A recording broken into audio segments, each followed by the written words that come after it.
बिस्मिल्लाहिर्रहमानिर्रहीम। Dear students, अस्सलाम वालेकुम। अब हम स्टार्ट करेंगे lectures for Punjab board syllabus of second year physics. मैं उम्मीद करता हूँ कि ये जो लेक्चर्स हैं ये पंजाब बोर्ड के तमाम स्टूडेंट्स के लिए बेनिफिशियल होंगे, स्पेशली जो मेरे स्टूडेंट्स हैं फ्रॉम गवर्नमेंट गॉर्डन कॉलेज, उनके लिए लेक्चर्स हेल्पफुल होंगे। तो फर्स्ट हम स्टार्ट करेंगे चैप्टर नंबर 16 से, और chapter number 16 is about alternating current. सबसे पहले हम ये देखेंगे कि ऑल्टरनेटिंग करंट के रिलेटेड जो टर्मिनोलॉजीज़ हैं वो क्या हैं और हम उन्हें समझेंगे। तो सबसे पहले हम डिस्कस करेंगे instantaneous value of alternating current और वोल्टेज। तो इंस्टेंटेनियस वैल्यू का कॉन्सेप्ट हम किस केस में अप्लाई करते हैं? कोई भी क्वांटिटी जो वेरिएबल हो उसकी वैल्यू किसी पर्टिकुलर इंस्टेंट पर बताने के लिए हम इंस्टेंटेनियस वैल्यू का कॉन्सेप्ट यूज़ करते हैं। तो जैसे कि आप जानते हैं कि ऑल्टरनेटिंग करंट अपनी मैग्नीट्यूड और डायरेक्शन चेंज करता रहता है, इसलिए हम उसकी वैल्यू को डिटरमिन करेंगे at any particular instant of time. तो वक्त के किसी ख़ास इंस्टेंट पर जो ऑल्टरनेटिंग करंट या वोल्टेज की वैल्यू होगी उसे हम कहेंगे इंस्टेंटेनियस वैल्यू। तो हम इसे डिफाइन कैसे करेंगे? वैल्यू ऑफ ऑल्टरनेटिंग करंट और voltage at any particular instant of time. तो फर्स्ट ऑफ ऑल हम इसे डिफाइन करेंगे। वैल्यू ऑफ ऑल्टरनेटिंग करंट और वोल्टेज कहां पर? At any particular instant of time. तो नेक्स्ट हम फॉर्मूला लिख देंगे कि इंस्टेंटेनियस वैल्यू ऑफ करंट या वोल्टेज हम कैसे डिटरमिन कर सकते हैं। तो जहां तक बात है इंस्टेंटेनियस वोल्टेज की, तो सिंबल्स भी आपने जहन में रखने। जो इंस्टेंटेनियस वैल्यू ऑफ वोल्टेज है ये V से रिप्रेजेंट होगी। ये हम डिटरमिन कर सकते हैं V is equal to V not sine of theta. और इसी तरह इंस्टेंटेनियस करंट को हम फॉर्मूला से डिटरमिन कर सकते हैं I is equal to I not sine of theta. तो अगर आप इस फॉर्मूला को फर्दर सॉल्व करें, लेट्स सपोज करंट के फॉर्मूला को हम सॉल्व करते हैं, तो I किसके इक्वल हमने लिखा है? I not sine of theta. अब हम बेसिकली ये देखेंगे कि ये फॉर्मूला हमें इंस्टेंटेनियस वैल्यू कैसे प्रोवाइड करता है। हम इसे कोई भी पर्टिकुलर इंस्टेंट ऑफ टाइम देंगे और ये हमें उस टाइम पर ऑल्टरनेटिंग करंट या वोल्टेज की वैल्यू बताएगा। तो कैसे ये हमें बताएगा? सबसे पहले जैसे आप जानते हैं ओमेगा होता है थीटा बाय टी, तो थीटा फिर किसके इक्वल होगा? Omega T. तो यहां पर हम थीटा की जगह लिख सकते हैं ओमेगा टी। नेक्स्ट स्टेप में हम ओमेगा की जगह 2 पाई बाय टी लिखेंगे। और ये हमने कैसे लिखा? क्योंकि हमें पता है ओमेगा जो है 2 पाई एफ के इक्वल होता है, और जो फ्रीक्वेंसी है इसे हम 1 ओवर टाइम पीरियड लिख सकते हैं। तो अब ये स्टूडेंट्स आपको बिल्कुल वाज़ेह नज़र आ रहा है कि कोई भी इंस्टेंट ऑफ टाइम है उसकी वैल्यू हम यहाँ पर पुट करेंगे और उस इंस्टेंट ऑफ टाइम पर करंट की जो वैल्यू होगी वो हमें ये इक्वेशन बताएगी। तो यही वजह है कि हम कहते हैं कि ये इक्वेशन हमें कौन सी वैल्यू ऑफ करंट प्रोवाइड करती है? Instantaneous value of current. तो हम इसमें डिफरेंट टाइम्स जो हैं वो पुट करके इस इक्वेशन का रिजल्ट देखते हैं। तो यहाँ पर हम कोई भी इंस्टेंट ऑफ टाइम पुट करेंगे। ये जो ब्रैकेट में लिखा है सारा, ये एक्चुअली थीटा है। उससे हमें क्या पता चलेगा? Theta which is 2 pi by T into small T. और जब हमें थीटा की वैल्यू पता चल जाएगी तो फिर हम उस इंस्टेंट पर करंट की वैल्यू इजीली बता सकते हैं इस फॉर्मूला को यूज करके। तो स्टार्ट करते हैं टाइम 0 से। तो जब यहां आप टाइम 0 पुट करेंगे तो थीटा की वैल्यू भी क्या आ जाएगी 0, और I is equal to I not sine of 0 will give you 0। T/4 हम टाइम को इस तरह इसलिए पुट कर रहे हैं कि जो कंप्लीट रोटेशन है हम उसे कवर करेंगे, और कंप्लीट रोटेशन का जो टाइम होता है वो टाइम पीरियड के इक्वल होता है। तो अगर 1/4 रोटेशन कंप्लीट की है कॉइल ने तो इट मीन्स उसे कितना टाइम लगा होगा T/4। तो जब मैं T/4 यहाँ पुट करूँगा, आप इसे खुद से सॉल्व कर सकते हैं, तो you will get theta is equal to π/2। जब आप थीटा की वैल्यू यहाँ π/2 पुट करेंगे, साइन ऑफ π/2 1 होता है, तो इट मीन्स हमारे पास करंट की वैल्यू क्या आ जाएगी I नॉट मैक्सिमम। सिमिलरली हम हाफ रोटेशन की जब बात करेंगे तो theta will be equal to pi, sine of pi 0 होता है, इसलिए आई किसके इक्वल आ जाएगा 0 के। 3/4 रोटेशन की अगर हम बात करें 3T/4, तो उसमें आप खुद से t की वैल्यू ये पुट करेंगे तो थीटा आ जाएगा 3π/2, और i is equal to I not sine of 3π/2। Sine of 3π/2 -1 होता है, so we will get I is equal to -I not. और कंप्लीट टाइम पीरियड के लिए theta will be 2π, so current will be 0। अगर इस सारे डाटा को हम यूज करके ग्राफ ड्रॉ करें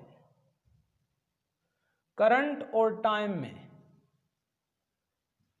टाइम और करंट में हम ग्राफ ड्रॉ कर रहे हैं, दिस रिप्रेजेंट्स करंट की value 0, this is positive peak I not, और इसी तरह यहां नेगेटिव पीक होगी -I नॉट।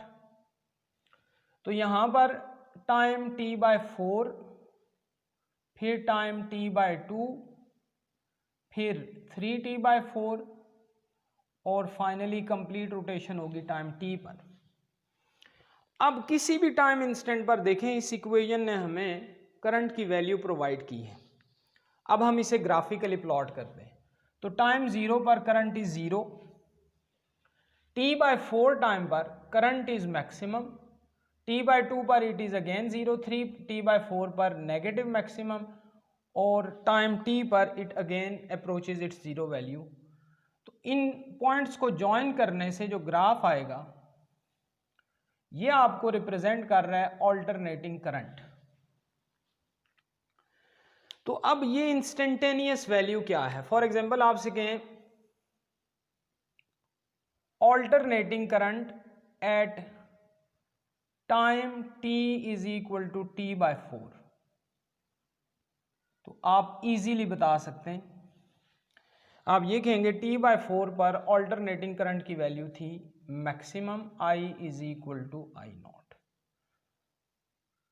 और अगर आप कहें alternating current at instant T/2, ये भी आप बड़ा इजीली बता सकते हैं कि T/2 पर करंट की वैल्यू क्या है 0। तो ये जो हम वैल्यू बता रहे हैं at particular instant of time, in values को हम क्या कहते हैं? इंस्टेंटेनियस वैल्यू कहते हैं।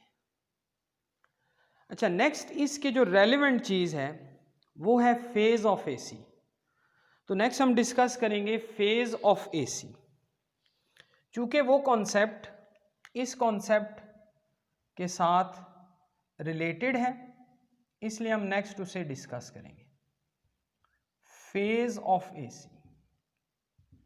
तो ये भी बड़ा इंपॉर्टेंट कॉन्सेप्ट है, इस चैप्टर के जो नेक्स्ट टॉपिक्स हैं उनमें ये यूज करेंगे हम। देखिए, जो आपको इंस्टेंटेनियस वैल्यू बता रही है क्वांटिटी, वो क्या है? थीटा। बिकॉज यहां जो आप टाइम पुट कर रहे हैं ये सारी वैल्यू किस को रिप्रेजेंट कर रही है? थीटा को। तो आपको इंस्टेंटेनियस वैल्यू एंगल थीटा बता रहा है, तो एंगल थीटा को हम फेज ऑफ AC कहते हैं। तो इसलिए हम ये कहेंगे, इसको कैसे डिफाइन करेंगे? फेज क्या है? एंगल है। सबसे पहली बात ये ध्यान में रखेंगे। जो हमें क्या करता है, विच स्पेसिफाइज, जो हमें स्पेसिफाई करता है इंस्टेंटेनियस वैल्यू। ये बिल्कुल आपके सामने है कि आप टाइम की वैल्यू पुट करते हैं, आपको थीटा की वैल्यू पता चलती है। उस थीटा की वैल्यू एक्चुअली आपको उस इंस्टेंट पर ऑल्टरनेटिंग करंट या वोल्टेज की वैल्यू बताता है। Instantaneous value of alternating current और वोल्टेज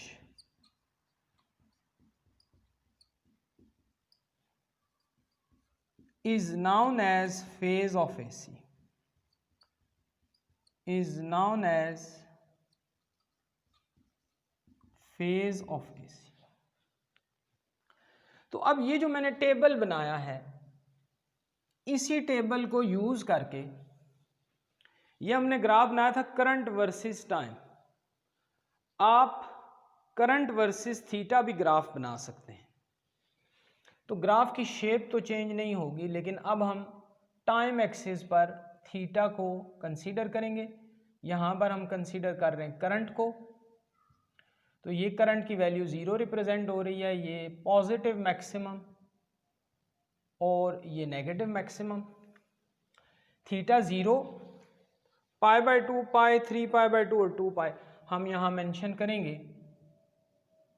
थीटा π/2, पाई,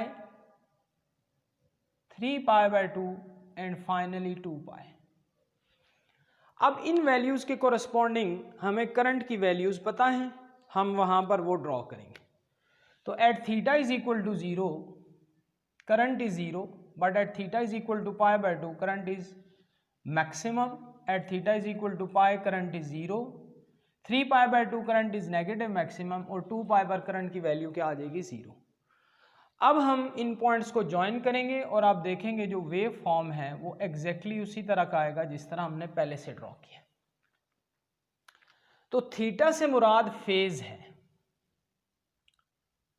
अब एमसीक्यूज में आपसे अगर ये पूछें कि फेज ऑफ पॉजिटिव पीक, तो फर्स्ट ऑफ ऑल आपको ये बात क्लियर होनी चाहिए कि फेज से मुराद थीटा है।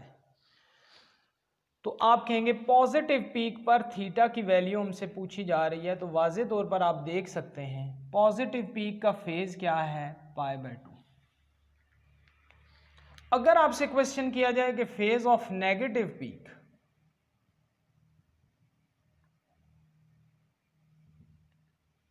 इट मीन्स आपको क्लियर हो जाएगा कि हमसे थीटा की वैल्यू पूछी जा रही है, लेकिन कौन सी? नेगेटिव पीक की। तो नेगेटिव पीक पर अगर आप थीटा डिटरमिन करेंगे तो आप देख सकते हैं कि नेगेटिव पीक के लिए थीटा की वैल्यू क्या है?